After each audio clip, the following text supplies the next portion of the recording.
Well, morning everyone. Welcome to the morning after show, the morning after the night before. Newcastle United 2, Southampton 2. Feels like a loss rather than a draw, really. Newcastle take the lead twice in the game. It's not often you score in the 94th minute at home to go 2-1 up or to take the lead and then end up drawing the game. It's sick to the stomach. There's a few things to cover. First of all, let's have a look at the lineup. So it was Freddie Woodman in goal. Then it was a back five of Matt Ritchie on the left-hand side, left wing back. Jacob Murphy, right wing back. Then Lascelles, Fernandez and Fabian Schär. Out of all our defenders, I would, in my opinion, at the moment, they're probably our best trio. Yeah. Then you had a three-man midfield of Miggy Almiron, Sean Longstaff and Joe Willock. I expressed before the game in my lineups video how worried I was, how concerned I was about the lack of defensive steel in that three-man midfield. I'm not saying Joe Willock and Miggy Almiron and Sean Longstaff can't do a job, but was it going to be enough? Get on to that in a minute. Obviously, ASM and Callum Wilson up top. The goal scorers up top. Now, where to start? I'm gonna start with some of the negative and get that out of the way. Steve Bruce got dogs abuse from the supporters. You're just a sad Mac and bastard. Bruce, get out of our club. All this sort of thing. I'm a little bit disappointed because I don't think anyone should be abused by thousands of people when they're trying to work. However, I do agree with it. He does need to leave. It's way past his due time. Bad luck's catching up with him. We've had so much luck under Steve Bruce, where we've got results and points which we have not deserved or warranted one iota, and now it's starting to catch up. Obviously, he's not taking responsibility. He's blaming VAR. To a point, you can understand that, but that was the correct decision, unfortunately, yesterday. But so first half was dismal. Southampton were on top. They were the better team. They looked like the home team. We looked defensive, petrified, scared. ASM disappointed me a bit. He just was walking around throwing his arms up in the air, looking frustrated, looking like he's blaming other people. Couldn't be arsed. The trio in midfield, who I said about before the game, weren't at it. Joe Willock wasn't at it. Sean Longstaff wasn't at it. Miggy may as well not be there. They cannot compete as a midfield three. Individually, they all have nice attributes. Joe Willock's, he drives forward. He's a goal-scoring midfielder. Late runs into the box. Yada yada yada. However, when we're being completely dominated, that's pointless. He doesn't bring anything to the table in an attacking sense when we don't have the ball, obviously. Sean Longstaff has got a decent range of passing, but he gives it away a lot. He gets caught in possession a lot for a Premier League midfielder. A lot. Now, the Sean Longstaff of the 18-19 season wasn't getting caught in possession. And he just didn't get on the ball enough yesterday, I felt.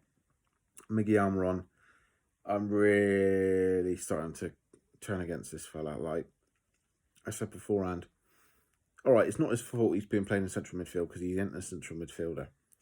But again, his effort, enthusiasm and work rate is commendable, but they're the only three things I can say good about him at the minute. He ain't going to score a goal. His shots are weak as piss. He always passes it on to someone else. He never takes the onus himself. For a guy who's meant to be the number 10 playmaker for his country, he's petrified to make an offensive decision in our team.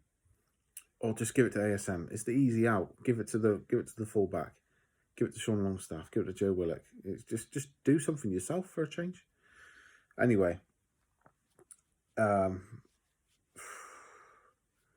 then, like I said, we were getting dominated in midfield. We get dominated all over the park. Southampton should have had 2 or 3 by half time, I think. But Gineppo, the guy who got sent off when we beat them at St Mary's in the last game before lockdown.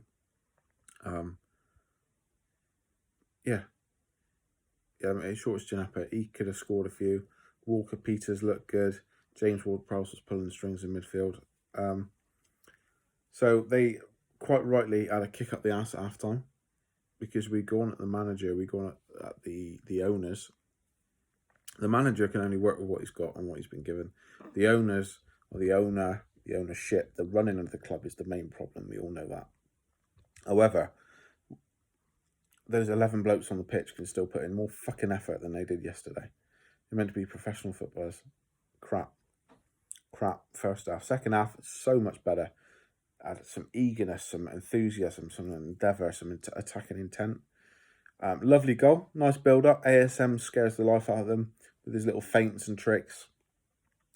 Plays it infield. Miggy gives it the easy option. I think it's Fabian Schär who pings a lovely, not a long sweeping diagonal like we see from John Joe and like Bex used to do, but a lovely little ping ball across. Jacob Murphy heads it into the 6-yard area, and Callum Wilson's there. Nice goal. Well, not never going to be contender for goal of the month, but just a lovely team goal, I thought. Then, so 1-0. 1-0. Who was it? Eliusi or something? I don't like that goal. It was a scrappy goal. Freddie Woodman probably should have done more, because he just sort of bit of a weak wrist and just palms it straight to the fellow who just happens to be his momentum is carrying him into the net anyway, and he just not sort of like bumps it in. Unfortunate. Defending could have been better. The goalkeeping should have been better. However, for a guy who's had the shite defence in front of him that we've presented, Freddie Woodman, I think so far this season's done pretty well. So you think, oh, here we go. We have a few other chances. I think Callum Wilson from the corner, I believe. ASM starts to probe, starts to pop up more, starts to come alive. Then 94th minute, wow. ASM driving from midfield, pokes the ball through to Gillinton. Now, two things to consider here. One, Gillinton, how's he going to fuck this up? And two, the ball from ASM is a bit too much on it, so Gillinton has to go wide. I think he would have liked to have been running onto it and meet it square. Then he could have just played it in front of him and smashed it in the goal. But so he comes back on his left foot, like we've seen him do quite a lot. He turns the defender really well. You think, oh, Gillinton here with his left foot, he could hit a lovely goal like he did against Spurs, his first goal, or he could just sort of scuff it towards a goal like he has. He doesn't do either. He maintains his composure, lays it off to Ryan Fraser. Ryan Fraser's got time and space in the box, picks his spot, hits it toward the bottom corner. The goalkeeper's beaten. James Ward-Prowse, Saints captain, blocks it on the line. Who does it fall to? ASM, the man, the myth, the fucking legend, smashes it in the goal. Loved the celebration. Looks pretty calm at first. Does this weird little fucking MMA roundhouse kick. Jumps in the crowd thinking, yes, 94th minute. Wow, the Gallagher's gone mad. St James's Park is up. A minute later, Saints play the ball forward, and it's ironic that it's Jamal Lascelles, our captain, on Adam Armstrong. The local lad, the Geordie boy, he was rejected. In real time, it didn't look like a foul. You look back at the replays, he gets his ankle. I'm all for last-ditch tackles, and I'm sure Jamal Lascelles would have gone into that tackle with the best will in the world to stop the ball. However, at the Premier League, at this level, you cannot make sliding challenges in the box that close. You know, you slide to block a shot, or you have to time it perfectly. But making challenges like that in a congested penalty area, it's fucking dicey, man. And I'm a big Jamal Lascelles fan. I've gotten his back before because I expect more from him because we know he's a fucking good defender on his day. And then James Ward-Prowse, again, spoke a lot about him in this video, it feels like. Steps up, perfect penalty, bottom corner. The mood is killed. Fuck. Like, that was a must-win game. Must-win game. Atrocious first half performance, good second half performance going forward, but defensively, we're just making these mistakes. Like, you've got to try and get across the block. Just throw your, like I said, congested penalty area. Just throw your body in front of him. Try and block the shot. It could ping anywhere, out it goes. But no, he tries to make the perfect tackle and smash Adam Armstrong, it seems. And it's cost us. Bruce will say that VAR cost us. On one hand, I agree with him to a certain degree, because as 3 Premier League games we had a penalty given against us in each one. You can bet your bottom dollar Man United will have a penalty against us as well. You feel for Freddie Woodman. It's 4 games in and all he's faced is penalties. He's faced 8 penalty kicks. I know 5 of them were a penalty shootout, but 8 penalty kicks in 4 games. We've got to start protecting him more. Fucking hell. Some of these defenders have dropped right off. But the main concern for me was the midfield. We dropped so deep, which I can only imagine. I hope that it was for this reason, because this reason makes sense. I hope Bruce dropped the midfielders deep because there were 3 attacking midfielders. But if that's the case, you're playing at home in a must-win game against a team that aren't fantastic. You know, they were better than us yesterday, but they aren't fantastic. And you think, well, if that's the case, just play a defensive midfielder. Or play 2 sit-in. Or play a 4-4-2. You know, don't put 2 number 10s in a midfield 3 and then sit them back. You know, play fucking Jeff Hendrick alongside Sean Longstaff if you must. Fuck me. But yeah. Disappointing. Don't know why Wilson came off when he did as well.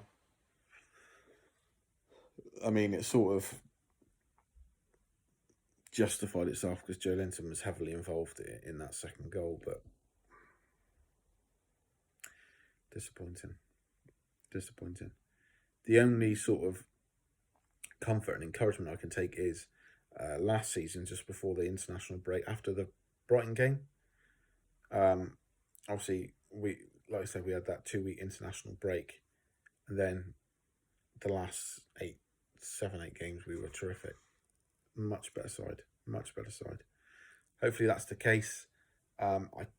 We need to take motivation and try and spoil the Ronaldo party when we play United, because it's going to be all about Cristiano Ronaldo. We need to try and spoil that party and think, right, the whole Premier League just wants to see Man United win because it would be nice for Ronaldo, a nice story. Let's ruin that plan. Let's piss on those fireworks. You know, let's have a bit of grit and steel. But the main concern for me yesterday was that midfield.